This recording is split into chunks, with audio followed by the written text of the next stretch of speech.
Citroën quest for victory in one of the toughest events in the world.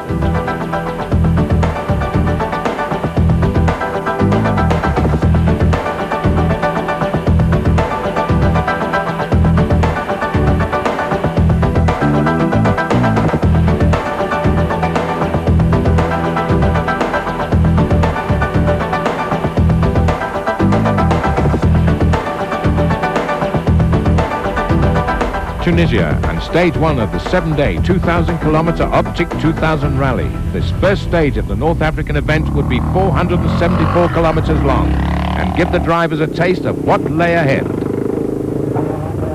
Leading the pack was Camel Citroën ZX driver Pierre Latique, followed by yet another Camel Citroën, that of teammate Matt Johnson in second position. Mud, slush and sludge were the order of the day as these powerful vehicles blasted their way through the previously peaceful terrain.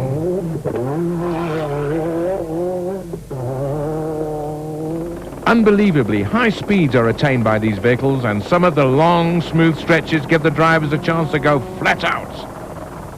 Kenneth Eriksson found the slippery terrain no problem, his Rothmans Mitsubishi Pajero seeming quite at home in the mud. Teammate Sabi set up at just a furious pace. Former World Sports Car champion Jean-Louis Schlesser set off 8th in his buggy and so far was holding his position. Life was slightly wetter for the competitors on two wheels and not much fun either. For these boys, the going will be far more arduous over the next week. The stamina required to finish far greater.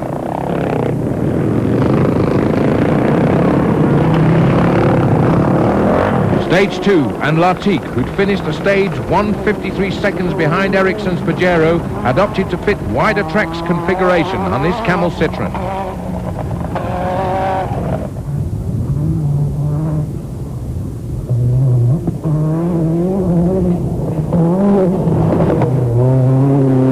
Teammate Johnson in the second Camel Citroën was lying third, making short work of the sandy tracks as he tore across what looked like the face of Africa. Behind him in the third Citroën was Philip Wamberg, filling third place. There must be easier ways to tour Tunisia. Ah well, different strokes for different folks, as they say in Bulgaria.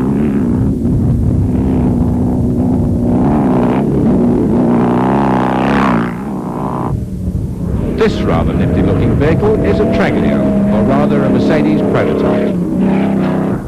Slowing down for a checkpoint control is Latique, just about running over the marshal in his rush to take off. Eriksson was next in the Mitsubishi Pajero. This time the marshal kept a safe distance away. Another Citroën, this time Johnson, who didn't seem quite as rushed as the others.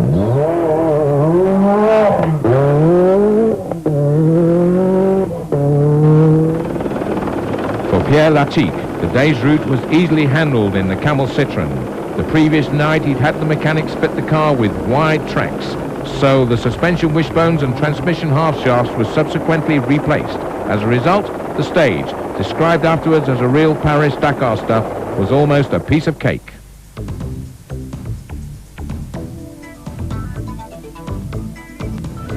Just watch the car in slow motion. Stones, sand and something called camel grass made up most of the stage, but the Citroën never faltered once. Watch those wheels at work.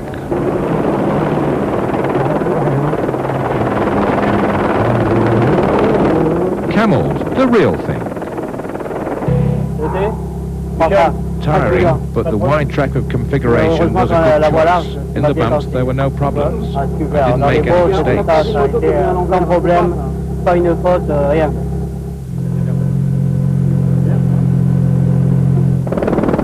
Stage 3, and with some 208 kilometers ahead of the drivers, Latique set the pace. Leading the Mitsubishi Pajero team was Gilles Fontenay, who started off fourth that morning. A touch of courtesy here as he moves over to let teammate Eriksson pass. Eriksson, obviously in the faster car, was in hot pursuit of Philippe Wamberg in the Citroën.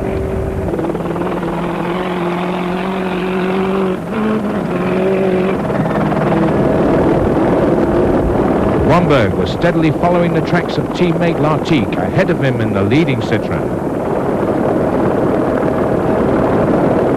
In the vast stretches of the Sahara, it's easy to get lost, and here we have a couple of very confused motorcyclists. The problem with deserts is there's no landmarks to help you find your way. Ouch! Meanwhile, Citroën team newcomer Matt Johnson was hard on the heels of Fontenay in the Mitsubishi. It was Johnson's first encounter with the Sahara dunes, and later resulted in him being stuck at the top of one for a precious 32 minutes. Also, a major setback for the Citroën driver was a flat rear tyre within the last kilometre of the stage.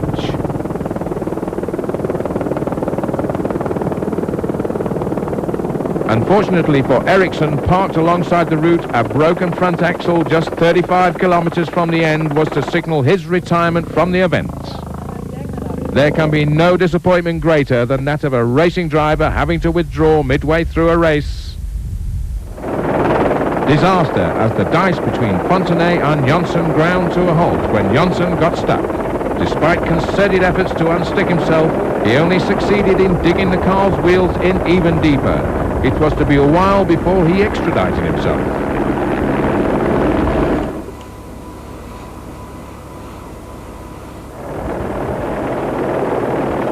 Ahead of the unfortunate Johnson, the pace was blistering as teammates Wamberg and Latique, the latter leading, powered their way through the dunes. Believe me, it's not as easy as it looks for the drivers. This particular stretch must have seemed absolutely endless.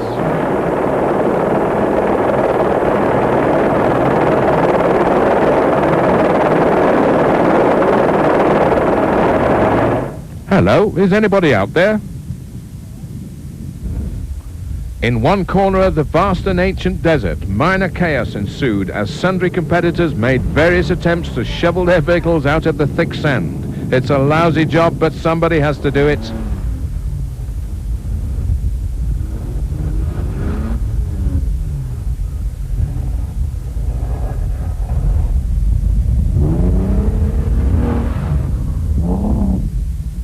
At the end of the long stage, the bivouac was a hive of activity as meticulous mechanical checks were carried out in anticipation of the following day's 308 kilometer stage 4.